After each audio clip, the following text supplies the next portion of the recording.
अस्सलाम वालेकुम। अच्छा, जैसे अब कुछ बच्चों के क्वेश्चंस वगैरह आए हुए थे कि हम जो है कैसे जो है इंडिविजुअल एलिमेंट को मल्टीप्लाई कर सकते हैं मैट्रिक्स को, या हम जो है दो मैट्रिक्स को जो है वो कैसे मल्टीप्लाई कर सकते हैं। तो उससे रिगार्डिंग जैसे फॉर एग्जांपल मैं कंसिडर कर लेता हूँ, एक मैट्रिक्स क्रिएट कर लेता हूँ।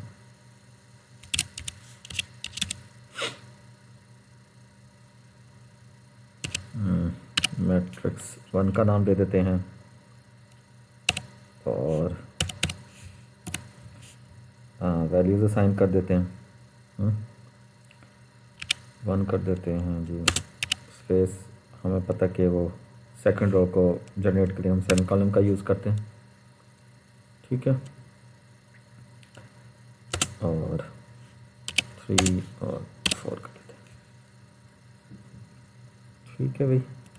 एक मैट्रिक्स 1 क्रिएट कर ली हमने, 1 2 3 4 की। अच्छा जी, अब एक और क्रिएट कर लेते हैं जी।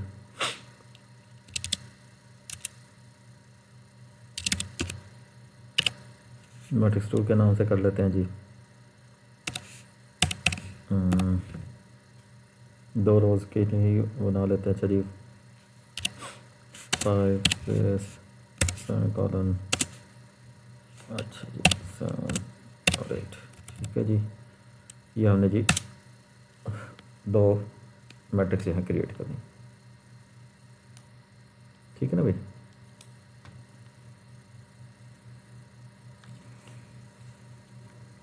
अब हम इन दोनों की मल्टीप्लिकेशन करना चाहते हैं, ठीक है जी। तो हम सिंपली क्या करें जी, मैट्रिक्स डेफिनेट मल्टीप्लिकेशन के लिए जो आप साइन यूज़ करेंगे वो स्टेरिक का यूज़ करेंगे, ठीक है जी। मैट्रिक्स 2, ठीक है ना।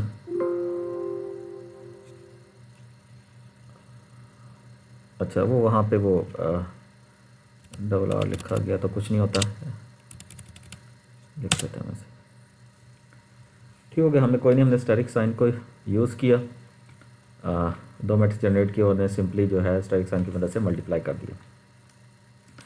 और हमें पता भी है कि ठीक है जी, ये मल्टीप्लिकेशन के दौरान ये हम अपनी फर्स्ट रो को यूज़ करते हैं और दूसरे की जो है हम फर्स्ट कॉलम को करते हैं। तो ये एलिमेंट इससे मल्टीप्लाई होता है, तो ये वाला एलिमेंट इससे मल्टीप्लाई होता है, फिर आफ्टरवर्ड हम इनको ऐड अप कर देते हैं। तो द रिजल्टेंट वुड भी, यहाँ पे देखें इस एलिमेंट की मतलब वैल्यू 5 है, ठीक है ना भाई।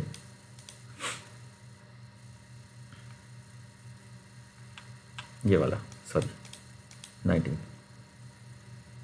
ठीक है ना। ये तो अब हो गया, ठीक है जी। हमने जो हमारा प्रोसीजर है कि ठीक है जी, हमने दो मैट्रिक्स को मल्टीप्लाई करना चाहता है, तो उसके लिए हम जो है ये स्टेरिक साइन यूज़ कर लेते हैं। अब जैसे मैंने आपको एक टास्क किया था कि for example if you people are interested कि हम जो है मल्टीप्लिकेशन करना चाह रहे हैं एलिमेंट बाय एलिमेंट की, so what would be the procedure. तो हम सिंपली इधर कुछ भी नहीं है, हम इसी मैट्रिक्स को यूज़ करेंगे, मैट्रिक्स को यूज़ करेंगे ना।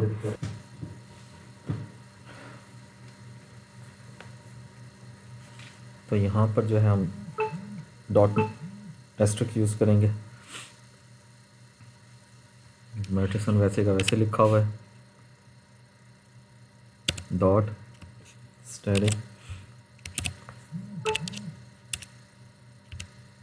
मैट्रिक्स 2, ठीक है जी।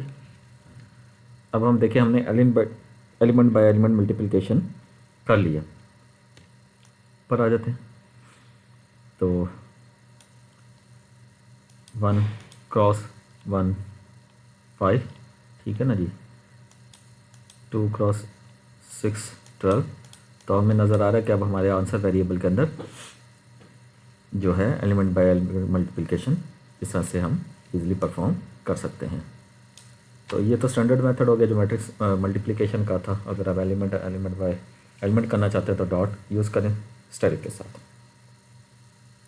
और अगर for example if you people interested to perform the division, so you can follow the same procedure as well. अच्छा, अब हम, ये तो हो गया जो आपने क्वेश्चन वगैरह पूछा था उससे रिगार्डिंग। हमने एक सिंपल सा स्क्रिप्ट लिखा होता,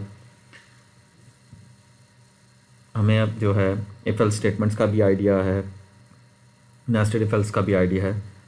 तो अब हम थोड़ा सा और करते हैं कि हम किस तरह से जो है अपनी जो है नेस्टेड इफ एल्स स्टेटमेंट को यूज़ कर सकते हैं इन आवर स्क्रिप्ट। इसको जो है मैं पहले कमेंट पोर्शन का पार्ट बना लेता हूँ ताकि ये जो कमांड्स हैं एग्जीक्यूट ना हो जब मैं अपने इस स्क्रिप्ट को कमांड विंडो में एग्जीक्यूट करूँ। ठीक है ना भाई?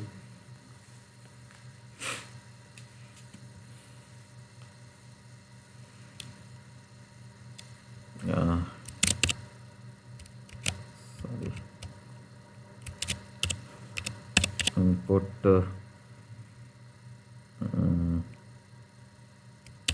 नंबर कर लेते हैं। अच्छा, इसके अंदर अगर हमने जो है इनपुट लेनी हो कीबोर्ड से, तो हम जो इसके अंदर जो फंक्शन यूज़ करते हैं वो इनपुट का करते हैं। जैसे वहाँ पे हम C++ में सी इन यूज़ कर रहे होते थे, या जो है सी आउट अपनी जो है वो यानी कि स्क्रीन को डिस्प्ले करेंगे, तो यहाँ पे जो है हम इनपुट की कमांड को यूज़ करते हैं। ब्रैकेट, चलिए क्या करना जी? अच्छा जी, हम करवाना चाहते जी एंटर नंबर। ठीक है, ये था कि उधर आर्ग्यूमेंट हमने दे दिया अपना। ठीक है ना?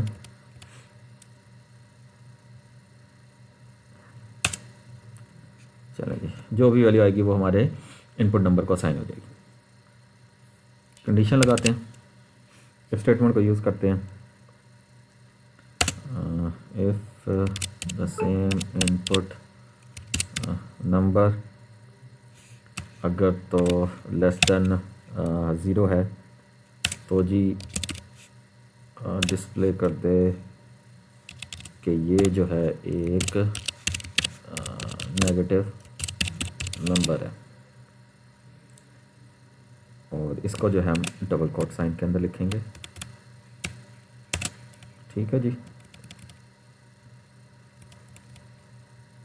नेस्टेड इफ एल्स करनी है। अच्छा जी, हम कोई और कंडीशन देते हैं, एल्स इसको यूज़ कर लेते हैं।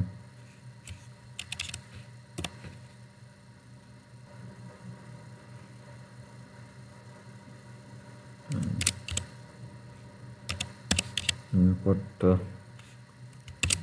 नंबर, अब यहाँ पे condition greater than and equal to 0 कर देते हैं। ठीक है ना भाई? और यहाँ पे जो है वी ऑलरेडी नो कि हम किस तरह से यानी कि एंड ऑपरेटर यूज़ करते हैं। हमने C++ में देखा कि भाई कि एंड ऑपरेटर और ऑपरेटर्स के क्या फंक्शनलिटीज़ वगैरह होती हैं। So you people are already familiar with such kind of operators. If you still feel any sort of difficulty, so आप जो है व्हाट्सएप ग्रुप में मुझे लिख कर भेज भी सकते हैं।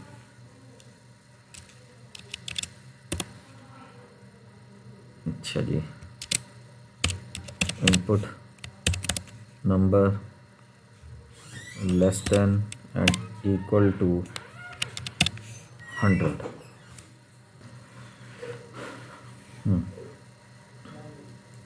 अच्छा जी, दिस को यूज़ किया तो चलिए अब हम डिस्प्ले को यूज़ करते हैं, और यहाँ पर जो है वैल्यूज़ जो हैं ग्रेटर देन 0, वैल्यूज़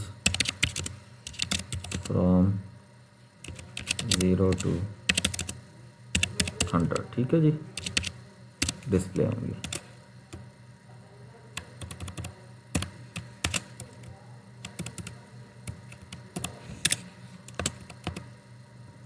डिस्प्ले में ये शो हो जाएगा। अच्छा जी, अब उस इफ़ के लिए उन्हें क्लोज भी करना है, एल्स। अच्छा जी, और इसके अलावा कोई और एंट्री अगर आ जाए तो उसे जो है भाई नॉट वैलिड। ठीक है,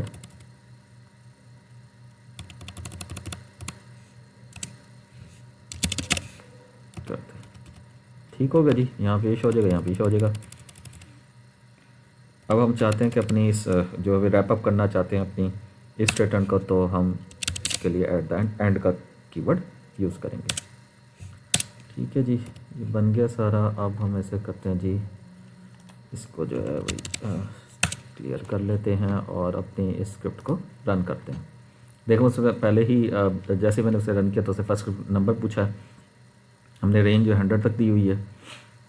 ठीक है, तो अगर मैं इसमें जो है, तो ये सेकंड स्टेटमेंट कब रन होगी, अगर मैं इसमें 60 इंटर करता हूँ तो देखें वैल्यूज़ फ्रॉम 0 to 100, ये वाली स्टेटमेंट यहाँ पर डिस्प्ले हो गई है। ठीक है ना। अगर मैं, अच्छा जी, अब 100 कर लेता हूँ, तो देखें नॉट वैलिड का ऑप्शन डिस्प्ले हो गया। तो अब हमने जो है अपने स्क्रिप्ट के अंदर जो है नेस्टेड इफ एल्स स्टेटमेंट को भी यूज़ करने का तरीका देखा कि हम इसे किस तरह से जो है परफॉर्म कर सकते हैं।